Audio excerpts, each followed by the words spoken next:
Bonjour, on est en compagnie du président de la Fédération internationale de moto, Jorge Villegas. Bonjour président. Bonjour Rémi. Merci de nous accueillir chez vous puisqu'on est au Portugal. Et il fait un temps super. Il a plu beaucoup jusqu'à il y a 2 jours et maintenant c'est l'été. Vraiment, il fait chaud.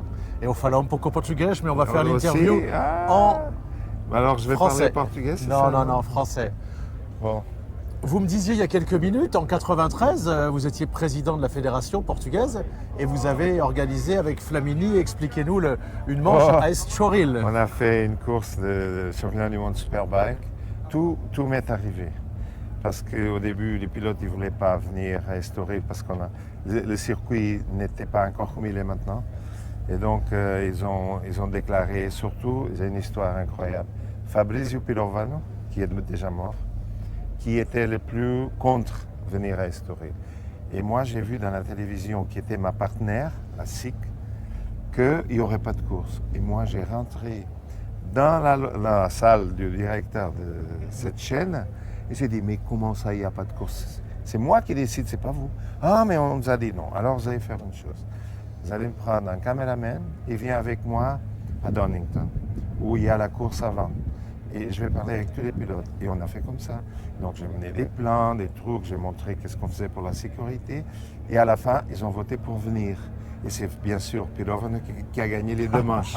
Donc après, il m'a arrosé complètement avec le champagne. J'ai des souvenirs incroyables. J'avais pas d'argent pour faire la course. Bon, ça c'est une autre histoire. C'était sponsorisé par Mobile et j'ai dû aller chez le président de Mobile. J'ai demandé à sa femme, est-ce que je peux attendre votre mari dans le salon? Et finalement, j'ai dit, écoutez, j'ai besoin de X argent. Et lui, il a trouvé ça incroyable que je rentre chez lui et que je fais un sit-in. J'avais besoin d'argent. Et il m'a donné le sou et on a fait la course. Bravo, parce que vous êtes un confrère. J'ai découvert que vous étiez journaliste. Ouais, mais moi j'étais correspondant de Motojournal et Motorvue à l'époque. Parce que moi j'ai étudié à Paris, 76-77, tu n'étais pas né. Et, Un petit peu quand même. Et après, quand je suis rentré, j'ai commencé à courir aussi. Et comment il s'appelait? Philippe Michel. Oui. C'était le journaliste qui s'occupait des Grands Prix chez Motorvue. Il m'a engagé aussi. J'ai fait aussi des choses pour Motojournal parce qu'on avait les courses à Villarreal, tu te souviens? Oui. Le fameux championnat du monde de TT. Et donc j'ai fait quelques reportages et en même temps je courais, j'ai étudié. Bon, cette époque c'était la folie complète. Mais des idées, vous en avez encore plein, puisque j'ai commenté le 1er décembre les Intercontinental Games. C'est une idée à vous, ça? Complètement. C'était quoi? Expliquez-nous. Ça est né il y a plus de 20 ans, que quand on a créé les unions continentales, donc c'est des fédérations de chaque continent, à l'époque c'était Zerbi, le président de la FIM, il m'a dit trouvez quelque chose pour mettre en valeur les unions continentales. Et moi à l'époque j'ai écrit ce projet que 20 ans après, quand je suis devenu... mais alors après il m'a dit c'est très bien, on va le faire mais vous le donnez à Flamini. Et moi j'ai dit non, ça c'est un projet film, soit c'est avec nous ou soit on ne le fait pas. Et alors, plus de projet, 20 ans et quelques après, j'ai repris mes feuilles, tapé à la machine mécanique et j'ai montré à Fabio Moon, écoute, dis-moi qu'est-ce que tu penses de ce projet. C'est bien, c'est bien. C'était vraiment bien, hein? Et on a commencé à travailler. Bon, c'était une galère incroyable parce qu'il n'y avait pas beaucoup de monde qui croyait. Parce que faire une compétition intercontinent, par nation, c'est pas par nation, c'est par continent. C'est continent et ça n'existe pas en aucun sport. Et à la fin, tu as vu l'esprit d'équipe qui s'est... J'ai vu avec Enzo de la Vega pour l'équipe européenne à gagner, c'était super. Fantastique. Tout le monde a aimé, j'ai pleuré, ils m'ont offert... Vous avez pleuré? Bien sûr. De joie le soir quand on a fait la remise des prix. Ils m'ont offert un casque signé par tous les pilotes que j'ai à la FIM. Et ils m'ont demandé de le refaire, donc j'espère, on travaille en ce moment pour le refaire 2026, si possible en Asie, on va voir. Et elle était bien l'équipe asiatique d'ailleurs, hein? Très bien, et en ajoutant, si possible, si on a les sous, du motocross. Très bien. Donc l'idée, ça a été toujours faire plusieurs disciplines ensemble, en profitant de l'accueil d'une ville qui a un circuit homologué, mais qu'on puisse faire motocross à côté, ou même, on pense, de l'enduro, c'est une sortie. Alors, en ce moment, on est en train de négocier avec une fédération asiatique pour voir si on peut faire là-bas la vitesse et le motocross. On verra.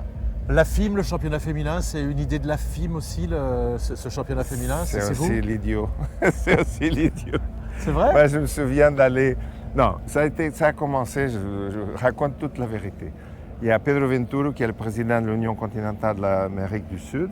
Il m'a dit, ah, tu sais, j'ai un promoteur qui voudrait faire une course au Mexique, une course en Espagne. Moi, j'ai dit, ah, bon, je vais parler avec Dorna, parce qu'il faut passer par Dorna. Et j'ai dit, Carmelo, il y avait Carmelo Carlos, le financier, j'ai dit, pourquoi on ne fait pas une classe féminine? Non, ni penser. Si les femmes veulent courir, comme ici à Nakarash, qu'elles courent. OK. Quelques mois après, ça c'était en octobre, à la gala de la FIM, il me dit, ah, peut-être qu'on va vous aider. C'est Carmelo, c'est comme ça. Il faut aller un petit pas. Et finalement, au mois de février, il a donné le projet à Gregorio. Et Gregorio a commencé à travailler la VIA et nous on a aidé. Bon, on avait des idées déjà. Et finalement, c'était un énorme succès, des courses fantastiques. C'était bien la dernière. Ah, c'était fantastique. Et en plus, c'est des courses vraiment serrées. Et alors, cette année, on a eu encore beaucoup de filles qui ont voulu rentrer. L'année dernière, on avait 18 nationalités différentes, ce qui est incroyable. Et cette année, on continue comme ça. Donc, je suis très content avec ce projet. Ouais. Est-ce que vous pouvez nous dire un mot de la catégorie qui va remplacer la 300? On n'a pas encore un nom, c'est peut-être, on parle de sport bike. On ne sait pas parce qu'il y a une magazine qui s'appelle Sport Bike c'est vrai, chez en nous. France. Bon, mais on va trouver un nom. Et ce sera un peu à l'image des anciennes 600. Donc, ce n'est pas la cylindrée qui compte, mais c'est la balance of performance. On va les mettre avec des performances semblables, mais il y aura des 500, il y aura des... Bon, voilà, plusieurs. Il y a beaucoup de marques qui veulent rentrer. Beaucoup de marques qui veulent rentrer. Et en ce moment, on travaille très fort pour terminer le règlement technique. Voilà. Si Liberty Media obtient le rachat, est-ce que c'est vraiment une bonne chose pour la MotoGP sans doute, mais pour le Superbike, pour le World Superbike, d'être racheté en même temps par Liberty Media, par les Américains, président? Ils veulent acheter Dorna. Ça, c'est ce qui est sur la table. Si la Commission européenne décide qu'ils doivent vendre quelque chose, il faut que Dorna, après, voit qu'est-ce qu'ils peuvent faire. Mais ils peuvent aussi dire, et Carmelo est très optimiste, qu'ils vont dire oui, il n'y a pas de souci. On verra. Le problème là, c'est qu'ils auront MotoGP et Formule 1. Ça, c'est le problème. Ce n'est pas le fait qu'ils ont MotoGP et Superbike. Moi, j'espère qu'on investisse plus ici, Superbike. Ça, c'est mon désir. J'ai dit plusieurs fois, parce qu'il y a un potentiel énorme. Vous aimez le Superbike? Ouais, il y a des courses fantastiques. Il y en a qui sont plus belles qu'en MotoGP, c'est plus disputé. Là, aujourd'hui, la bagarre, le nombre de dépassements entre les deux leaders. Un Toprak et Boulega, c'était incroyable. Et voilà, donc moi je pense qu'ici on doit... Et ce qu'il m'a dit Liberty, c'est qu'ils ne veulent pas toucher au modèle sportif, mais ils veulent s'occuper de l'emballage.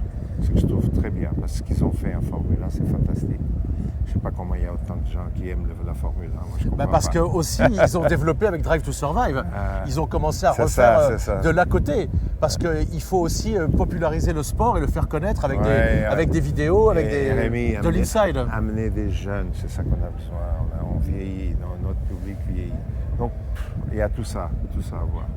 Et Pirelli, qui va tout avoir en MotoGP, en Moto2, en Moto3. C'est pas donné. Pourquoi? Parce qu'il termine le contrat ici à Superbike.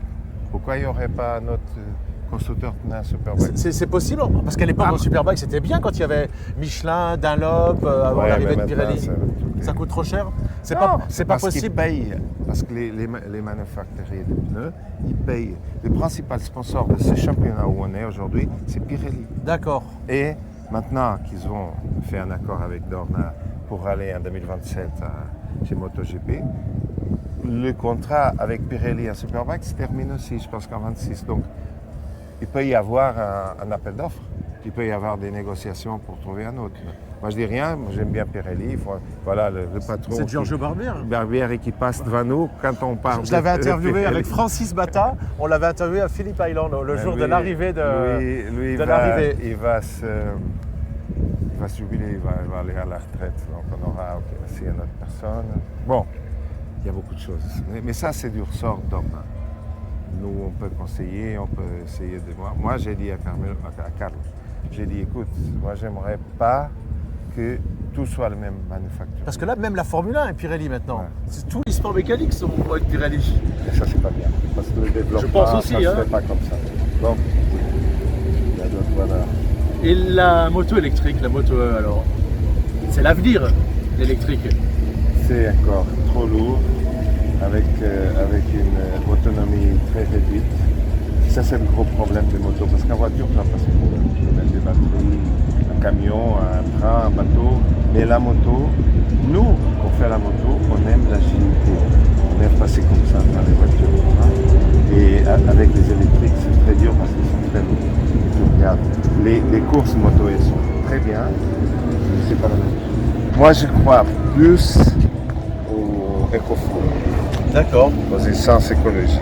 Et on travaille dans ce sens pour pousser, on va commencer à produire de plus en plus.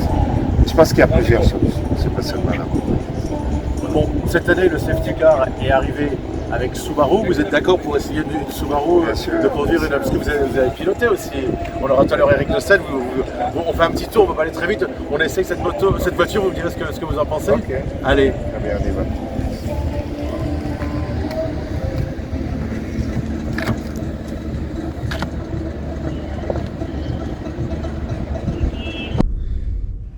Un mot des courses sprint en MotoGP, ça vient de est-ce qu'ils ont pris l'idée avec les sprints de la course sprint Tissot du Superbike? Oui, bien sûr, parce qu'on dit parce que vous avez imité la Formule 1. Pas du tout, on avait ça depuis des années avec les Superbikes.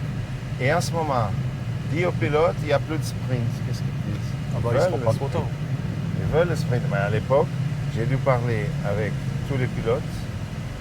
Il y avait Fabio Quartararo qui a râlé un petit peu parce que c'est trop et nous on est. Mais maintenant, c'est comme toujours. Pour les spectateurs, c'est très bien parce qu'ils ont une course le samedi, une course le dimanche. C'est fantastique. C'est aujourd'hui. C'est aujourd'hui à 8h ici. On va voir la sprint à Austin. Mais est-ce que c'est pas un petit peu trop? Parce qu'il y a 24 Grands Prix de Formule 1, mais il n'y a pas 24 courses. Il n'y a pas de course de sprint tous les week-ends. Alors qu'en MotoGP, il y a une course de sprint tous les week-ends. Ils font, je ne sais pas combien ils font en Formule 1. Combien de sprints? 6, 8, je sais pas. Oui, ça doit être ça. Mais à la fin, c'est plus ou moins la même chose. Parce que nous, on a un tout 33 courses. Ça, on a fait, tu sais ce qu'on a fait ici? Non. Dans les 6 jours l'enduro. Ah, les 6 jours d'enduro, vous les avez fait ici? En utilisant les box, mais les spéciales et tout ça, parce que tu as la nature plutôt tout.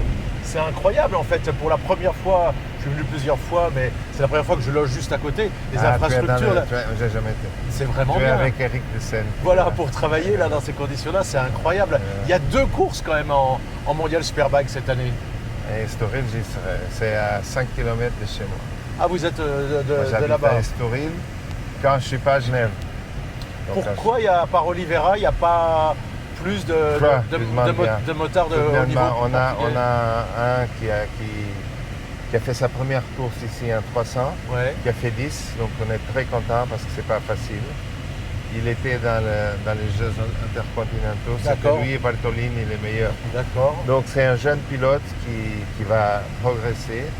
On a Ivo qui a fait quelques courses en Superbike avec le team de Midori, donc la deuxième team Honda, mais il a fait seulement 2 ou 3 courses. Et maintenant, on a quelques jeunes, mais les recrutements, c'est très difficile. On dit qu'on fait quelque chose en Espagne, viennent 600 pilotes. Ici, chez nous, viennent 10. Mais les Portugais, ils aiment la moto quand même. Bah oui, mais c'est les On a eu Alex Vieira, nous, à l'époque. Ah, je sais. Très bien. Il est revenu au Portugal, je pense. Oui. Alors justement, l'endurance, tiens. On avait dit qu'on allait avoir une 5e épreuve, puis finalement, on reste à 4. On reste à 4 et j'espère qu'on reste à 4. Pourquoi? Non, je plaisante. L'idée, c'est de faire une 5e, mais en ce moment, on est en négociation avec Discovery, parce que c'est pas facile. Bon, allez, ça c'est quelque chose que je ne peux pas encore dire. D'accord. Mais c'est pas donné, hein, l'endurance. Bon, de toute façon, il y aura le championnat, ça c'est sûr. Avec ou sans promoteur et avec 4 ou 5 courses, ça on le fera. Mais j'essaye de. Est-ce qu'il va plus y avoir de guerre maintenant? Pendant un moment, il y avait la guerre dans le calendrier. On va prendre tout droit, la présidente. y a un moment, on avait des courses de Mondial Superbike qui tombaient en même temps que les 24 heures du Mans et le bol d'or et les pilotes, ils veulent faire les deux. C'est parce qu'en ce moment, finalement, l'année dernière, M. Gregorio Laviglia, il a parlé avec M. Jean-Baptiste Lay. D'accord. Finalement, ils ont le numéro de portable l'un de l'autre. Ah. Mais c'est moi qui les ai donnés. Et donc ils se sont mis d'accord, il y aura plus. C'est un bordel. C'est vrai. Mais ça, c'est un problème qui s'est réglé tout de suite. Parce qu'il y a l'intérêt d'aucun d'avoir des courses au même jour. J'ai jamais été à Magny-Cours. J'ai vu l'accident de Toprak. Oh là là. C'était une chose ahurissante. On l'a commenté en Mais direct. lui, il est un gomme, je sais pas, il est... Un surhomme. Si c'était un de nous, on serait à l'hôpital. En fauteuil roulant ou mort. Ouais. On a eu de la chance. Ouais, justement, Toprak, il y a peut-être un moment où on va le perdre. Alors heureusement que Kenan Sofuoglu veut absolument qu'il reste dans ce championnat, mais il risque peut-être de quitter le Mondial Superbike, ça serait une perte. Non, moi je pense, pour être sincère, je pense que l'année prochaine, il va partir en MotoGP. Avec Honda alors? Il n'y a pas seulement Honda dans la course. Il n'y a pas seulement Honda. Moi j'ai un rapport très très bon avec Toprak. C'est un personnage ravissant. Et voilà, il me raconte qu'il y a plus d'une usine qui veut l'avoir. Mais on a l'impression quand même que c'est Kenan qui décide un peu. Et il a l'air d'avoir un sacré caractère. Je discutais avec Kenan, c'est son agent. Mais lui, il a une personnalité très forte. Il est super, il est souriant, il est... Toujours. Ça fait du bien. On s'est rendu compte aussi que peut-être que là, s'il s'envole l'année prochaine, Président, on peut perdre les 3 pilotes emblématiques des 10 dernières années qui ont gagné tous les titres. Jonathan Ray pourrait être à la retraite en fin de saison, Alvaro Bautista aussi, et Toprak, alors qu'il y aura le renouvellement, mais ça peut arriver. Le renouvellement, Gadaboul, il y a Yannon qui est revenu, et Petrucci qui font très bien. Ils sont pas tout jeunes, ces deux-là, qui viennent du MotoGP. Mais il y a maintenant Montella, il y a plein de jeunes qui sont venus soit des Supersports, il y a même Moto2, Jaime Maussia, qui a fait très bien aujourd'hui. Bon, moi je ne suis pas inquiet parce qu'il y a tellement de pilotes qui veulent venir, tellement. Bien sûr, peut-être Jonathan Ray ne va pas continuer. Bautista, il dit à chaque année, il dit qu'il s'en va, et après il revient. Et Toprak, lui, a un désir énorme d'aller se tester à MotoGP. Et moi, je le comprends. Je le comprends très bien. Qu'est-ce qui vous plaît dans la catégorie Super Sport, qui sont plus des 600 d'ailleurs? Le règlement est bien fait. Ça, on a bossé énormément. On a une variété énorme de marques et ça va aller encore plus. Donc, c'est une catégorie, quoi qu'on le croit ou non, assez importante pour les marques. Pour vendre des motos? Pour vendre des motos. Parce que c'est dans le créneau où ils vendent plus de motos. Parce que les superbikes, c'est les grosses milles qu'on ne sait pas s'ils vont continuer à les faire, à part Ducati, à part BMW, mais par exemple Yamaha, Suzuki, Kawasaki, Honda, je ne sais pas s'ils vont continuer à faire des hypersports. On verra. De toute façon, on fera tout pour que les superbikes continuent comme avec ces courses fantastiques. Et même derrière les 2 premiers, c'était très bien. Bien sûr. Et si BMW s'en va en MotoGP, il ne reste pas en Mondial Superbike? Non, moi je pense qu'ils s'ils vont en MotoGP, je ne pense pas qu'ils restent, ça c'est vrai. Mais c'est une perception que j'ai, hein, je ne peux pas parler. Ils ont viré l'ancien directeur, maintenant ils ont un nouveau directeur. Et donc je ne lui ai pas demandé, mais ça ces décisions sont prises par quelqu'un, un youpi qui est là dans une salle avec son computateur et qui dit non, on n'a plus besoin de course, et voilà, il arrête tout. C'est comme ça, dans les jours qui courent. Parce qu'il faut avoir la passion pour que ça marche. Il faut vraiment faire courir les motos avec passion et être sûr qu'on continue même si on a une année moins bonne et qu'on va y aller. Parce que sinon, si on veut arriver à gagner, c'est pas donné. Et regarde, à MotoGP, KTM, depuis combien d'années ils essayent d'être champions du monde? Ah mais ça c'est sûr. Et avec tous ces gens, ces verts, on dit en France, qui veulent protéger l'environnement, qui veulent plus qu'on aille dans ces montagnes faire de l'enduro ou du trial, vous n'êtes pas inquiet pour les 20 prochaines années? Vous pensez, Président, qu'il y aura toujours des... Si, mais c'est pour ça qu'on a une commission de sustainabilité, qu'on travaille sur la réduction du niveau sonore dans toute la catégorie et on prépare le règlement pour MotoGP, Moto2, Moto3 et Superbike bien sûr. On a déjà fait un tout-terrain, ça marche très très bien. C'est une différence, même si on a descendu de 2 décibels, ça fait la différence. Et comme vous savez, il y a plein de circuits de motocross qui ont fermé à cause du bruit, en France, en Hollande, en Belgique. Et nous, on essaye de faire vraiment donc, un programme, c'était mon idée aussi, par hasard, c'est qu'on a distribué des sonomètres à toutes les fédérations et clubs qui le voulaient. Donc, on est encore en train de continuer ce programme avec une distribution massive de sonomètres, parce que beaucoup de circuits n'ont pas comment mesurer le niveau sonore. Mais c'est ça et c'est tout ce qui va avec. On a un officiel d'environnement, non seulement pour voir si tout est bien propre, mais si les huiles ne viennent pas interférer avec les rivières. On a, je sais pas, il y a un monde de choses à faire et que nous faisons déjà il y a plus de 20 ans. Mais ça, vous avez vu là, on a fait un petit tour pendant cette interview, il n'y a pas de bruit avec cette voiture électrique. Qu'est-ce que vous en pensez de cette Subaru? Et comment elle est à conduire déjà? Non, elle est fantastique. Et si je regarde, c'est fou, hein? La vache là, pardon, la reprise, c'est impressionnant. Moi, je viens à combien? 60. Si je fais comme ça, regardez. Ah, je pensais pas que ça poussait autant que ça. Ah, si. Ça, on est à 100. En 2 secondes, 1 seconde.